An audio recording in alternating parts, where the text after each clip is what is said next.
মাননীয় শিক্ষাগুৰুসকল মই মোৰ ইউটিউব চেনেল মানিক মাল্টিমিডিয়ালৈ আপোনালোকক সকলোকে স্বাগতম জনাইছোঁ। ৰাষ্ট্ৰীয় শিক্ষানীতি 2020ৰ সবিশেষ জনাবলৈ ইতিমধ্যে প্ৰথম খণ্ডত আমি ভালেখিনি কথা আপোনালোকে জনাইছিলোঁ। আজিৰ ভিডিঅ'টো হ'ল দ্বিতীয় খণ্ড আৰু এই দ্বিতীয় খণ্ডত আমি ৰাষ্ট্ৰীয় শিক্ষানীতিৰ অন্তৰ্গত 5+3+3+4 শিক্ষা পদ্ধতিটো কি আৰু আমাৰ আগৰ পদ্ধতি 10+2 শিক্ষা পদ্ধতিটোৰ কি পাৰ্থক্য আছে আৰু কি কি নতুন ব্যৱস্থা গ্ৰহণ কৰা হ'ব, এই ফলপ্ৰসূ হ'ব নে নাই, এই সকলোবিলাক কথা ইয়াতে আলোচনা কৰা হৈছে। আশা কৰোঁ আপোনালোকে ভিডিঅ'টো সম্পূৰ্ণকৈ চাব। মাননীয় শিক্ষাগুৰুসকল, আজিৰ ৰাষ্ট্ৰীয় শিক্ষানীতি 2020ৰ দ্বিতীয় খণ্ডটো আৰম্ভ কৰিবলৈ লৈছোঁ। আপোনালোকক অনুৰোধ থাকিল, যিসকলে এই ৰাষ্ট্ৰীয় শিক্ষানীতি 2020ৰ প্ৰথম খণ্ডটো চোৱা নাই তেওঁলোকে প্ৰথম খণ্ডটো যেন চাই লয়, তাৰপাছত এই দ্বিতীয় খণ্ডটো চালে আপোনালোকে কথাখিনি ভালদৰে বুজিবলৈ সক্ষম হ'ব। গতিকে আমি দেৰি নকৰি আৰম্ভ কৰোঁ। আজি এই বিদ্যালয় শিক্ষাৰ প্ৰথম ভাগ, যিটো বিদ্যালয় শিক্ষা তাৰ বিষয়ে আলোচনা কৰিম। আৰু এই প্ৰথম ভাগৰ বিদ্যালয় শিক্ষাৰ আগৰ যিটো শিক্ষা পদ্ধতি 10+2 আৰু বৰ্তমান যিটো শিক্ষা পদ্ধতি 5+3+3+4 5+3+3+4 আৰু 10+2, এই দুটা নতুন আৰু পুৰণা দুটা শিক্ষা পদ্ধতিৰ মাজত কিনো বিভেদ আছে, কিনো পাৰ্থক্য আছে, এইবিলাক আমি আলোচনা কৰিম আৰু পৰৱৰ্তী সময়ত বিভিন্ন বিষয়সমূহ খৰচি মাৰি পৰ্যালোচনা কৰিবলৈ চেষ্টা কৰিম। ঠিক আছে বাৰু, এতিয়া আৰম্ভ কৰোঁ। যিটো আমাৰ প্ৰথম ভাগ আছে সেইটো হ'ল বিদ্যালয় শিক্ষা, আৰু এই যি স্তম্ভটো আছে এই স্তম্ভটোতে দেখিলেই আপোনালোকে বুজিবলৈ সক্ষম হ'ব যে নতুন শিক্ষা পদ্ধতিৰ যিটো স্তম্ভ এইটো হৈছে আমাৰ সোঁফালে আৰু যিটো আগৰ পুৰণা পদ্ধতি সেইটো বাওঁফালে। এই দুটা চালে নিশ্চয় কিছু কথা আপোনালোকে উপলব্ধি কৰিব পাৰিব। এতিয়া আমি এইখিনি বস্তু পঢ়ি লওঁ কি আছে ইয়াতে। ভাগ 1, বিদ্যালয় শিক্ষা। এই নীতিয়ে প্ৰচলিত 10+2 পদ্ধতিৰ শিক্ষা ব্যৱস্থাৰ পৰিৱৰ্তন ঘটাই নতুন শিক্ষা পদ্ধতি আৰু পাঠ্যক্ৰমক 3 পৰা 18 বছৰ বয়সলৈকে সামৰি 5+3+3+4 আৰ্হিত তলত দিয়া ধৰণে পুনৰ্গঠন কৰিছে। আমাৰ পূৰ্বৱৰ্তী বিদ্যায়তনিক সংৰচনা যিটো আগৰ আছিলে সেইটো আছিলে 10, অৰ্থাৎ 6 বছৰৰ পৰা 14 বছৰ বয়সলৈ, আৰু 2 16 বছৰৰ পৰা 18 বছৰ বয়সলৈ 10+2। আৰু বৰ্তমান যিটো শিক্ষা পদ্ধতি সেইটো হ'ল প্ৰথমতে হ'ল প্ৰাৰম্ভিক স্তৰ। এই প্ৰাৰম্ভিক স্তৰত একেবাৰে তলত চাব, প্ৰাৰম্ভিক স্তৰ, তাৰপাছত প্ৰস্তুতিমূলক, তাৰপাছত মধ্য, তাৰপাছত মাধ্যমিক। এই প্ৰাৰম্ভিক স্তৰত কি 3 বছৰৰ পৰা 6 বছৰ বয়সলৈকে, এই 3 বছৰ আমাৰ শিশুসকলে অংগনবাদী, প্ৰাক বিদ্যালয় বা বাল ভাটিকা বুলি যিটো শিক্ষানুষ্ঠান তাত নামভৰ্তি কৰিব লাগিব। আৰু তাত নামভৰ্তি কৰাৰ পিছত তাত শিক্ষা 3 বছৰ সমাপ্ত কৰাৰ পিছত তেওঁলোকে 6 পৰা 8 বছৰৰ ভিতৰত ক্লাছ 1 আৰু ক্লাছ 2 তেওঁলোকে অধ্যয়ন কৰিব লাগিব।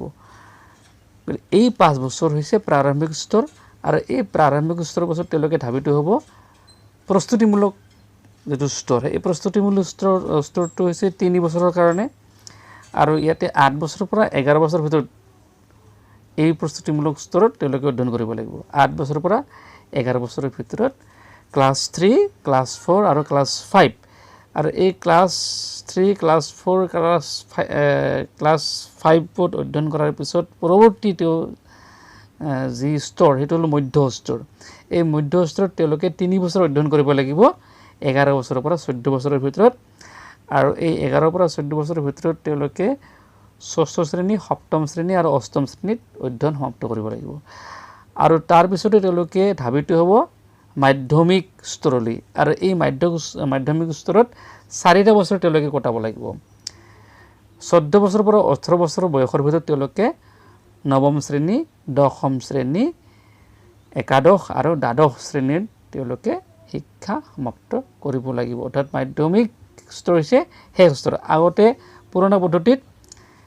পুৰণা যিটো 10+2 পদ্ধতি তেতিয়া কিন্তু এই প্ৰাৰম্ভিক স্তৰটো নাছিল, আৰু এই প্ৰাৰম্ভিক স্তৰ অৰ্থাৎ 3 বছৰ বয়সত যে নামভৰ্তি কৰিব লাগে এনেকুৱা ধৰণৰ কোনো ব্যৱস্থা নাছিল, যাৰ ফলত অসমত চুকে কোণে গঢ়ি উঠা প্ৰাইভেট স্কুলসমূহে ইয়াৰ সুবিধা গ্ৰহণ কৰিছিল আৰু আমাৰ চৰকাৰী বিদ্যালয়বিলাকে নামভৰ্তিৰ ঘৰত বহুত আহুকাল ভুগিছিল, কাৰণ 3 বছৰ বয়সৰ পিছত কোনো অভিভাৱকে তেওঁলোকৰ ল'ৰা ছোৱালীক ঘৰত বহুৱাই নথয়। গতিকে নতুন শিক্ষা পদ্ধতিত যদি এই 3 বছৰ বয়সতে বিদ্যালয়ত নামভৰ্তি কৰাৰ ব্যৱস্থা কৰি দিয়া হৈছে, তেনেহ'লে তেওঁলোকে নিশ্চয় আমাৰ শিক্ষা পদ্ধতি কিছু হ'লেও আগবাঢ়িব আৰু প্ৰাইভেটৰ লগত ফেৰ মাৰিব পৰা এটা ব্যৱস্থা বা এটা জাগৰণ সৃষ্টি নিশ্চয় হ'ব। আৰু এই 10+2 পদ্ধতিৰ আগৰ পদ্ধতি 10+2 মানে হৈছে 10 বছৰৰ অধ্যয়ন কৰাৰ পিছত তেওঁলোকে মেট্ৰিক পৰীক্ষা দিব লাগিছিল, অৰ্থাৎ HSLC পৰীক্ষা দিব লাগিছিল, তাৰপিছত 2 বছৰৰ কাৰণে তেওঁলোকে হায়াৰ ছেকেণ্ডাৰী পৰীক্ষা দিব লাগিছিল। কিন্তু এতিয়া নতুন শিক্ষা পদ্ধতিত কিন্তু এই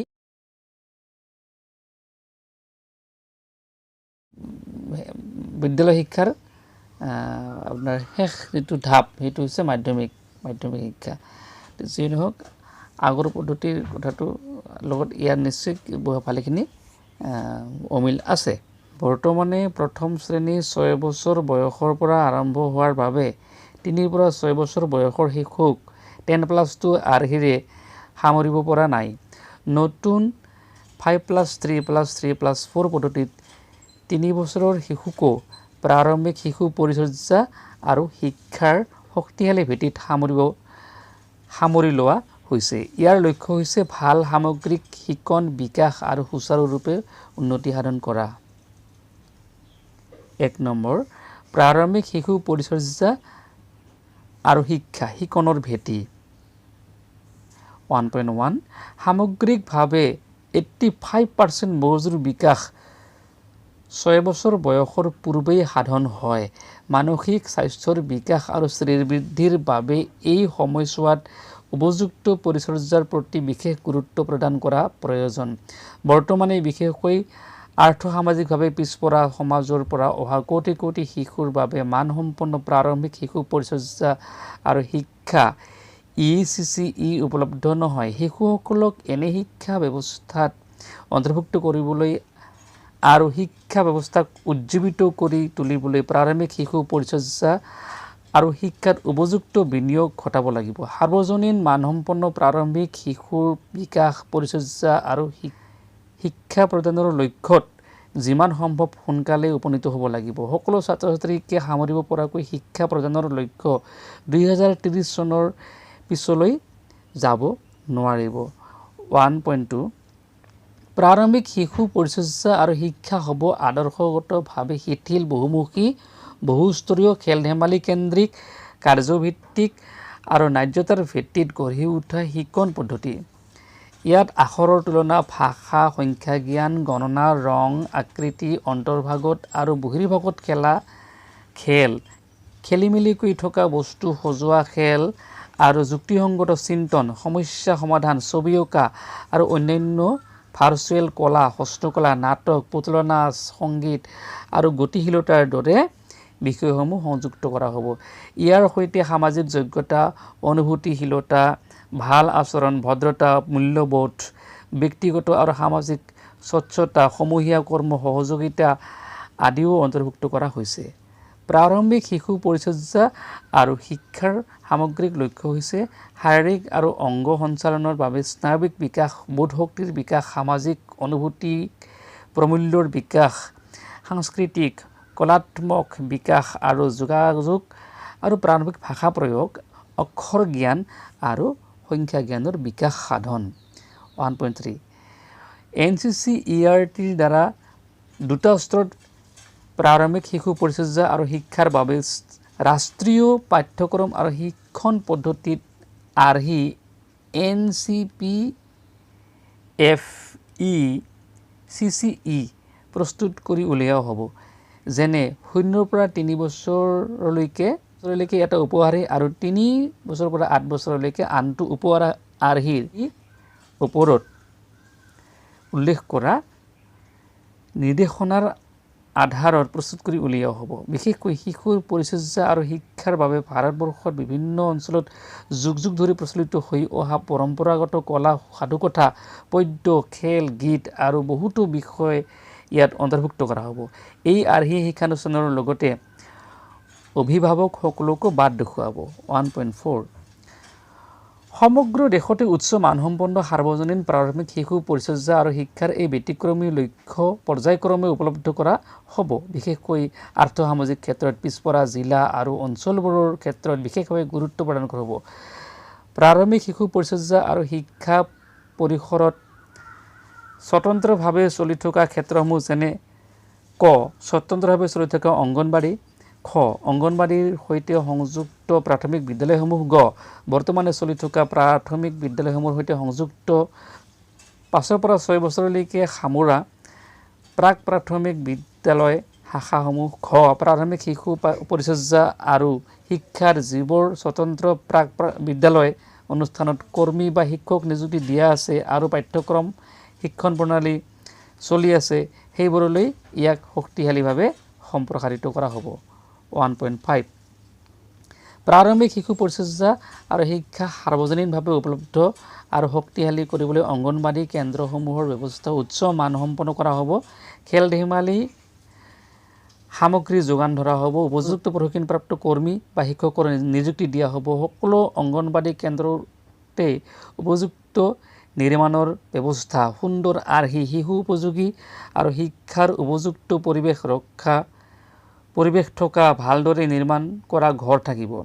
অংগনবাড়ী কেন্দ্ৰবোৰত ক্ষেত্ৰ ভ্ৰমণৰ ব্যৱস্থা থাকিব আৰু শিশুসকলে এই অংগনবাড়ীৰ পৰা প্ৰাথমিক স্তৰলৈ যাতে সুন্দৰভাৱে পৰিক্ৰমণ কৰিব পাৰে তাৰ বাবে ওচৰৰ প্ৰাথমিক বিদ্যালয়ৰ শিক্ষক আৰু ছাত্ৰ-ছাত্ৰীক সাক্ষাৎ কৰাৰ ব্যৱস্থা থাকিব। অংগনবাড়ীসমূহ আৰু সংযোজিত বিদ্যালয় বা বিদ্যালয় ক্ষেত্ৰৰ অনুষ্ঠান পাৰস্পৰিকভাৱে সম্পূৰ্ণ সংযুক্ত হৈ থাকিব। 1.6 ভবা হয় যে 5 বছৰ বয়সৰ আগতে শিশু একোটাই গ্ৰহণ কৰা প্ৰস্তুতি শ্ৰেণী বা বাল ভাটিকা, এইটো প্ৰথম শ্ৰেণীৰ পূৰ্বে শিক্ষাৰ বাবে প্ৰাৰম্ভিক শিশু পৰিচৰ্যা আৰু শিক্ষাৰ যোগ্যতা থকা শিক্ষকৰ প্ৰয়োজন। প্ৰস্তুতি শ্ৰেণীত শিশুৰ বোধশক্তিৰ বিকাশ, কাৰ্যকৰীতা আৰু যিকোনো মানসিক, শাৰীৰিক আৰু প্ৰাৰম্ভিক আখৰ জ্ঞান আৰু সংখ্যা জ্ঞান প্ৰদানৰ বাবে শিক্ষণ কাৰ্য খেল ধেমালি আধাৰিত হোৱা বাঞ্ছনীয়।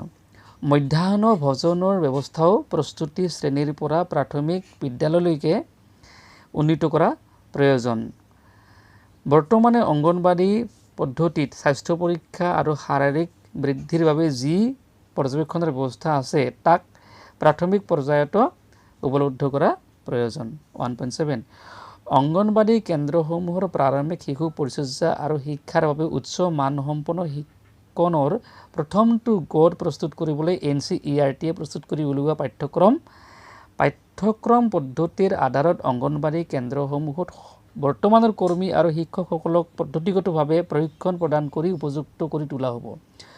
উচ্চতৰ মাধ্যমিক উত্তীৰ্ণ বা ততোধিক শিক্ষাগত অৰ্হতাসম্পন্ন অংগনবাড়ী কৰ্মী তথা শিক্ষকক প্ৰাৰম্ভিক শিশু পৰিচৰ্যা আৰু শিক্ষাৰ বাবে 6 মহীয়া প্ৰশিক্ষণ প্ৰদান কৰি প্ৰমাণপত্ৰ দিয়া হ'ব আৰু যিসকল উচ্চতৰ মাধ্যমিকতকৈ তলৰ অৰ্হতাসম্পন্ন তেওঁলোকক প্ৰাৰম্ভিক আখৰ জ্ঞান, সংখ্যা জ্ঞান আৰু অন্যান্য প্ৰয়োজনীয় দিশসমূহ সামৰি 1 বছৰীয়া ডিপ্ল'মা পাঠ্যক্ৰমৰ প্ৰশিক্ষণ দিয়া হ'ব। বৰ্তমানে চলি থকা কাৰ্যসূচীত কোনো অসুবিধাৰ সৃষ্টি নোহোৱাকৈ প্ৰাৰম্ভিক শিশু পৰিচৰ্যা আৰু শিক্ষা ব্যৱস্থাৰ অৰ্হতা আহৰণ কৰিবলৈ এই পাঠ্যক্ৰমত DTH চেনেল আৰু স্মাৰ্টফোনৰ জৰিয়তে ডিজিটেল বা দূৰসংযোগী পাঠ্যক্ৰম পদ্ধতিৰ দ্বাৰা প্ৰদান কৰা হ'ব। অংগনবাড়ী কৰ্মী তথা শিক্ষকক প্ৰাৰম্ভিক শিশু পৰিচৰ্যা আৰু শিক্ষা পদ্ধতিৰ বাবে প্ৰদান কৰা প্ৰশিক্ষণ বিদ্যালয় শিক্ষা বিভাগৰ অধীনস্থ ক্লাষ্টাৰ ৰিচাৰ্চ কেন্দ্ৰৰ দ্বাৰা পৰ্যবেক্ষণ কৰা হ'ব আৰু নিয়মিত পৰীক্ষণৰ বাবে মাহত অন্ততঃ একোটাকৈ সংযোগী পাঠদান অনুষ্ঠিত কৰা হ'ব। পৰৱৰ্তী কালত ৰাজ্য চৰকাৰে প্ৰাৰম্ভিক শিশু পৰিচৰ্যা আৰু শিক্ষা ব্যৱস্থাৰ বাবে বিভিন্ন স্তৰ অনুসৰি পেছাদাৰী প্ৰশিক্ষণ, পৰ্যবেক্ষণ পদ্ধতি আৰু কৰ্মজীৱন চিনাক্তকৰণ আদিৰ জৰিয়তে পেছাগতভাৱে অৰ্হতা সম্পন্ন শিক্ষক গোটৰ সৃষ্টি কৰিব। এই শিক্ষণ গোটৰ প্ৰাৰম্ভিক পেছাদাৰী প্ৰস্তুতি আৰু নিয়মিত পেছাগত বিকাশৰ বাবে প্ৰয়োজনীয় সা-সুবিধা ব্যৱস্থা গ্ৰহণ কৰিব। 1.8 জনগোষ্ঠী অধ্যুষিত এলেকাত প্ৰাৰম্ভিক শিশু পৰিচৰ্যা আৰু শিক্ষা ব্যৱস্থাই আশ্ৰমশালা স্থাপন কৰিব আৰু সকলো বিকল্প শিক্ষা পদ্ধতি পৰ্যায়ক্ৰমে সংযোগ কৰিব। আশ্ৰমশালাত প্ৰাৰম্ভিক শিশু পৰিচৰ্যা আৰু শিক্ষা ব্যৱস্থা সংযুক্ত আৰু ৰূপায়ণ কৰাৰ প্ৰক্ৰিয়াৰ ওপৰত বিশেষ